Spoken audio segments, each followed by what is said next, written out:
David, one of the things when I talk about the range of shows, one of the things that David does on his show that I don't see a lot of people doing is the following. The Twins sale, David. I don't know how many people care about the Minnesota Twins being sold, but a giant baseball team being sold has an unholy mess of wiring. Can you take us through some of it? Yeah, this actually is something that everybody focuses on in every sport. It's sort of an obsession of people. How much did this team sell for? What's it worth? When you're out trying to sell a team, you have an idea of the number you want to get. But as you know, something's only worth what someone else will pay for it. And when someone else pays for it, that is definitionally what it's worth. The Twins said, we want $1.7 billion in 2025. And what the buyers have said is, we don't think so. We think maybe 1.4. We think maybe 1.5. And so there's a lot of articles that have come out that the Twins sale is delayed because no one will bid what the owners want. What the owners are not realizing is that baseball right now is at a very interesting point with collective bargaining agreement that is expiring at the end of 2026. There's going to be a lockout. The lockout may last for a long time. It may interrupt your revenues for the 2027 season that you're counting on as part of what explains your purchase price. There is disruption in the TV world. The RSNs are in trouble. Local TV revenue is in trouble. National TV revenue is going to become a much bigger thing in baseball, but it's harder to project what each team will get. When you don't know the revenue and expenses of a business, it's very hard to buy that business. And so the disagreement is that the Twins feel as though they deserve a number that the market is saying no to. And so what do? You do what the Nationals did. You do what the Twins are doing. You take the team off the market. Like when you buy your house or sell a house, if you don't get the price you want, you don't want it to sit on the market forever, so you take it off the market, wink, wink, and then you redo the kitchen, and then you put it back on the market for the price you wanted. The Twins, like the Nationals, are still going to be on the market. They're still going to be sold, and it's the most important number that we'll see in baseball this year, more than Juan Soto's batting average or his slugging percentage. What the Twins sell for will be an indicator of the health of the sport and the timing of that health. And we're paying attention to it on Nothing Personal. You're guaranteeing a lockout in a year. Guaranteed. There is no scenario where at the end of December 2026, the players will not be locked out. The owners still cannot stop fighting with each other about what they want in a new CBA. Forget fighting with the players.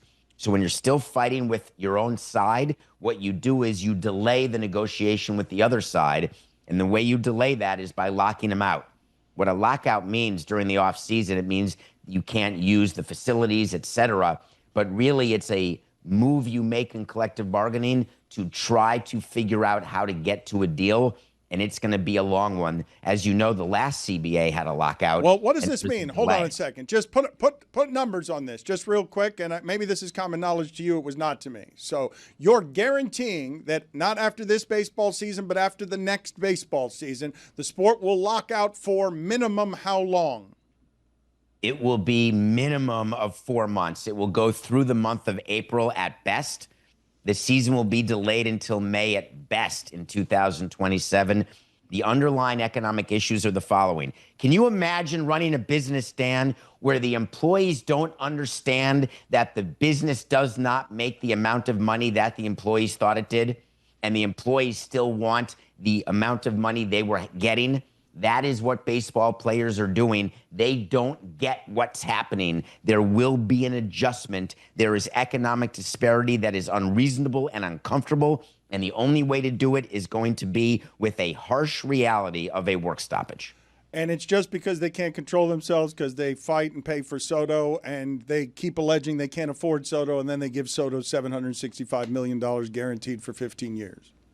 Well, that's really a not sophisticated way to look at it. They have the money, though. It can be a not sophisticated way to look at it, but once we get to the point of we don't have a salary cap, we do not have the benefits that basketball and the other sports have of being able to control their dumb owners who are rich guys who always get what they want. So the salaries are going to be $765 million for 15 years, and you're going to be paying for the last 7 years of a guy's career, whether he's playing or not.